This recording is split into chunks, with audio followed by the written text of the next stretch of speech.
एक मकान को घर बनाने का हुनर सिर्फ और सिर्फ घर की फीमेल के पास होता है। मकान को घर बनाने का जो सफर है एक बहुत ही ब्यूटीफुल जर्नी है।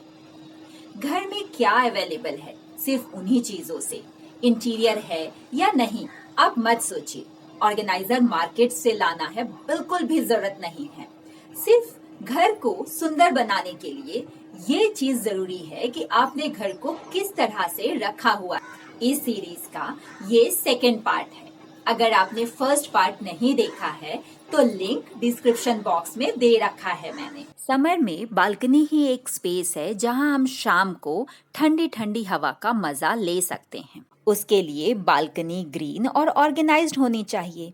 यहाँ पे मेरी बालकनी में बहुत सारा मेस क्रिएट हो गया। मैंने जानबूझ के नहीं किया, बट अलग अलग साइज के पॉट हैं, डिफरेंट कलर्स के हैं, इसलिए वो थोड़ा ऑर्गेनाइज नहीं लग रहे हैं। साथ ही मेरे घर में जब इंटीरियर हुआ तो मैंने प्लाईवुड के छोटे छोटे टुकड़े यहाँ पे रख दिए।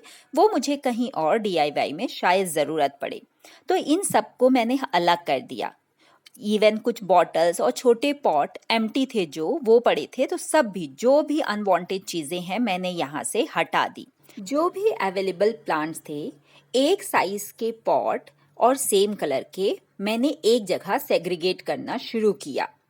कुछ ट्रायल एरर के बाद मुझे एक फाइनल लुक पसंद आया। ये लुक फाइनल हो गया था, तभी मेरा ध्यान इस लाइट पे गया जो ये बड़े से प्लांट के पीछे छुप रही थी। अब क्या, मुझे पॉट की पोजीशन तो चेंज करनी ही थी। मैंने ऑल्टरनेट गेरुए और ब्लैक कलर के पॉट अरेंज कर दिए। इस तरह से जो पीछे की लाइट थी ना, कंप्लीटली विजिबल हो रही थी।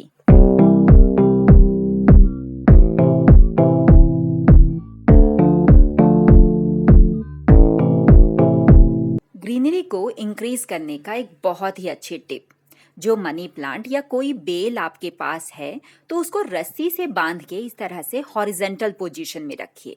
सेम वे आप वर्टिकल भी बांध सकते हैं उनको। इससे ऐसा लगता है कि बहुत सारे प्लांट्स आपकी बालकनी में ऐड हो गए हैं। सेकेंड रैक पे मैंने थोड़े छोटे प्लांट रखे हैं। द रीज़न इज कि ऊपर से भी बेल आ रही है जो इस लेयर को कवर कर रही थी, और ग्रीनरी के लिए मैंने ये मनी प्लांट को पूरा स्पाइरल में रखा है। एक्चुअली ये एक ही प्लांट है जिसका गमला मैंने सबसे नीचे रखा है और उसी की बेल को इस रॉड से बांध दी है। थर्ड वाले रैक में मैंने अगेन सेम साइज के पॉट रखे हैं जो थोड़े बड़े हैं, और नीचे जो भी मेरे पास सीमेंटेड या मिट्टी के गमले थे वो रख दिया। साइड में जो जगह बची है वहाँ मैं डस्टबिन रखती हूँ। यहाँ कॉर्नर पे मनी प्लांट के आप बाजू में देखिए, मैंने एस हुक की हेल्प से झाड़ू और मॉप हैंग कर दिए हैं। क्लोज व्यू में कुछ इस तरह से दिखते हैं, लेकिन जब मैं इसको साइड से देखती हूँ या कोई भी आदमी यहाँ खड़ा होता है तो वो हिडन फॉर्म में रहते हैं। इस बालकनी के फाइनल लुक को आउट ऑफ 10 आप कितने मार्क्स देंगे मुझे कमेंट करके ज़रूर बताइए। मैं आपके कमेंट का वेट करूँगी। यहाँ पे एक स्टोरेज है जो मैंने सिंपल एक फ्रेम के ऊपर फिट करवाया है। यहाँ जो भी एक्स्ट्रा सामान है वो मैं स्टोर करके रख देती हूँ, और नीचे से देखने पे आपको बिल्कुल भी गार्बेज बिखरा हुआ नहीं दिखेगा। घर में कुछ ऐसी भी चीजें होती हैं जिनकी जरूरत फ्रिक्वेंटली पड़ती है और हमें नहीं पता कि कब उनकी जरूरत पड़ जाए, इसलिए हम उनको ऊपर लाफ्ट में या बेड के नीचे नहीं रख सकते, क्योंकि ऊपर के लिए हमें सीढ़ियां लगानी पड़ेगी और हो सकता है कि बेड में कोई सो रहा हो। तो इन चीजों को हम ऐसे ओपन में रख देते हैं। अब प्रॉब्लम क्या आती है, या तो उनमें डस्ट जमा होने लग जाती है या वो बहुत ही अनऑर्गेनाइज दिखते हैं। जैसे कि मेरे घर में सिविंग मशीन, जो सिलाई की मशीन है, वो मुझे मोस्ट फ्रिक्वेंटली या एवरी थर्सडे को जरूरत जरूर पड़ती है, तो मैं इसको यहाँ साइड में रख देती हूँ। बट आप देख ही रहे हैं कि ये कितना अनऑर्गेनाइज लग रहा है। साथ ही साथ डस्ट की एक पूरी लेयर इस पे जम चुकी है।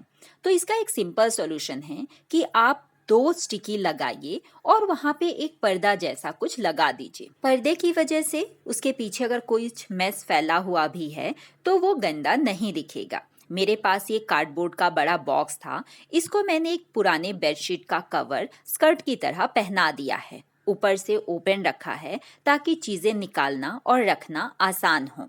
इसी के अंदर मैंने एक पटा रख के उसके ऊपर अपनी सिलाई मशीन रखी है। इसको आप पकड़ के आसानी से निकाल सकते हैं और क्योंकि इसके नीचे पटा रखा है तो नीचे से मॉइस्चर आने का भी चांस नहीं है। सिलाई करने के लिए जो भी कपड़े मुझे लगते हैं या पुराने कपड़े जो हैं जिनका मैं DIYs बनाती हूँ, सब यहीं पे एक जगह पे रखा है।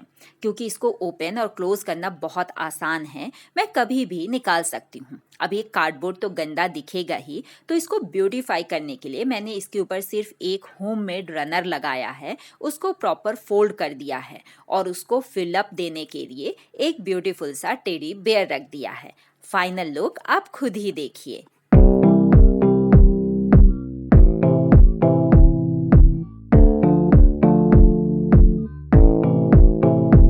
एक छोटा सा चेंज घर के लुक को कितना ज्यादा चेंज कर देता है ना?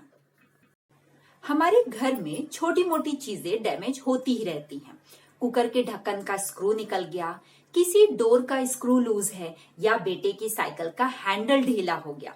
इन सब के लिए हमें स्क्रू ड्राइवर और नट्स की जरूरत तो पड़ती ही है। इसके अलावा भी बहुत सारे टूल्स हैं जो हमें घर पे इमरजेंसी के लिए रखना ही पड़ता है। बट ये बहुत ही ऑड लुकिंग होते हैं, लेकिन इनके बिना हमारा काम भी नहीं चलना है। मेरे घर की भी सेम कंडीशन है, तो इनको मैंने अपने टीवी यूनिट के सबसे नीचे वाला जो स्पेस है वहां पे स्टोर करके रखा है। बट उसकी कंडीशन आप देख सकते हैं, अगर मैं एक स्क्रू भी ढूंढने जाऊं तो पूरा का पूरा सामान बाहर निकालना पड़ेगा। तो इसको ऑर्गेनाइज करने के लिए मैंने सारा सामान एक जगह इकट्ठा किया। ये टूल बॉक्स है, इसको एज इट इज रखूंगी। टूटा हुआ नल, जो कीबोर्ड्स हैं, हिंजेस हैं, ये सबको मैंने एक छोटे से बॉक्स में ऑर्गेनाइज कर दिया। इसी तरह ये बड़े से बॉक्स में जो भी मेरे कर्टन्स के एक्स्ट्रा बचे हुए स्क्रूज थे, स्क्रू ड्राइवर, 2 मेरे पास अलग अलग सेट हैं वो, और इस वाले बॉक्स में अलग अलग साइज के स्क्रूज। ये मैंने एक भी खरीदे नहीं हैं। जब भी मेरे घर में मैं बाहर से कारपेंटर या इलेक्ट्रिशियन बुलाती हूँ और कुछ बच जाता है तो मैं इस पे स्टोर करना शुरू कर देती हूँ। इन सब को मैंने एक बॉक्स में इसीलिए ऑर्गेनाइज किया है ताकि वो आसानी से मिल जाए। मेरे पास ये एक हेक्सा सॉ भी थी, मतलब जिसे हम आयरन कट करते हैं वो। इन सब को मैं एक नई जगह पे बालकनी में, ये एक मेरा छोटा सा स्टोरेज है, वहां पे मैंने ऑर्गेनाइज कर दिया है। टीवी यूनिट के पास का स्पेस किसी और काम में आ जाएगा। यहाँ पे रख दिया तो कभी भी इमरजेंसी में ये मैं निकाल सकती हूँ।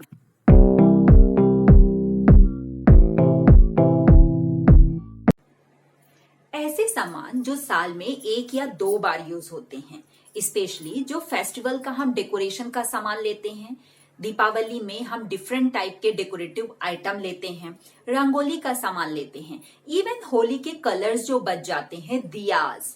इसके अलावा भी समर में जो हम मटका यूज करते हैं, समर खत्म होने के बाद उसे हमें स्टोर करना होता है। ये सारी चीजें साल में 1 बार यूज होनी है। इनको हम कहाँ रखें? तो जो लेस फ्रिक्वेंटली यूज सामान है, इनको रखने का अभी तक जो मैंने बेस्ट ट्रिक निकाली, जो मेरे लिए कंप्लीटली फंक्शनल है, वो है ऐसी चीजों को स्टोर करने के लिए लाफ्ट सबसे अच्छा आइडिया है।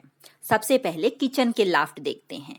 यहाँ पे मेरे पास 3 सेक्शंस हैं, जिसमें से ये पहला और ये दूसरा मैं सीढ़ियों से ही एक्सेस कर सकती हूँ, जबकि लास्ट वाला मैं काउंटर टॉप पे रख के उसमें सामान आसानी से निकाल सकती हूँ और रख सकती हूँ। तो यहाँ मैंने रखे हैं डिस्पोजेबल और किचन के एक्स्ट्रा क्रॉकरीज, जो मुझे बहुत कम यूज होती हैं। मेरे पास क्रॉकरी सेक्शन है, बट जो कप अभी तक खुले ही नहीं, उनको मैं यहाँ रखती हूँ।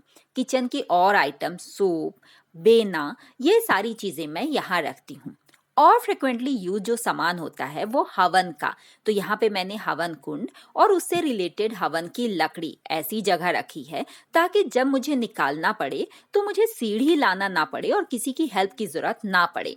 इनको कंप्लीटली आप क्लोज कर सकते हैं, पता भी नहीं चलेगा इसके अंदर क्या है, लेकिन क्लोज है तो इसका मतलब ये नहीं कि हम वहां सामान जस्ट ठूस दें। अगर स्पेस क्लोज्ड भी है तो उसको आप डंपिंग एरिया ना बनाएं, उसके अंदर की चीजों को ऑर्गेनाइज जरूर करें। किचन के ये 2 कैबिनेट यहाँ पे मैं फेस्टिवल का सामान स्टोर करके रखती थी। ये दोनों कैबिनेट जो मेरा गैस रखने का एरिया है उसके जस्ट ऊपर है। यहाँ पे मैं अपने किचन के अप्लायंसेस अब रखूंगी। यहाँ का सामान निकाल के जो मेरा चिल्ड्रन बेडरूम है उसके यहाँ पे ऊपर मैंने बहुत सारे लाफ्ट अभी जस्ट बनवाए हैं, तो यहाँ पे मैंने ऑर्गेनाइज कर दिया है। जैसे कि ये दिवाली का डेकोरेटिव सामान, अब मैंने इनको इस तरह से रखा है वर्टिकल पोजीशन में कि आप एक सामान निकालने के लिए आपको दूसरा सामान हटाना नहीं है। हमेशा आप इसी तरह से ऑर्गेनाइज कीजिए, क्योंकि जब एक सामान निकाल के दूसरा रखना पड़ेगा तो बहुत अनोइंग होता है। ये होम ऑर्गेनाइजेशन का बेसिक सा वीडियो उनको काफी हद तक हेल्प करेगा। होप आपको आज का ये वीडियो जरूर पसंद आया होगा। आप इस वीडियो को उनके साथ जरूर शेयर कीजिए जिन्होंने अपनी मैरिड लाइफ जस्ट अभी शुरू ही की है। मिलते हैं अगले वीडियो में बहुत ही जल्द। सीरीज का थर्ड पार्ट मंडे को आएगा, बट बाकी के home hacks and other videos बाकी के डेज में आएंगे।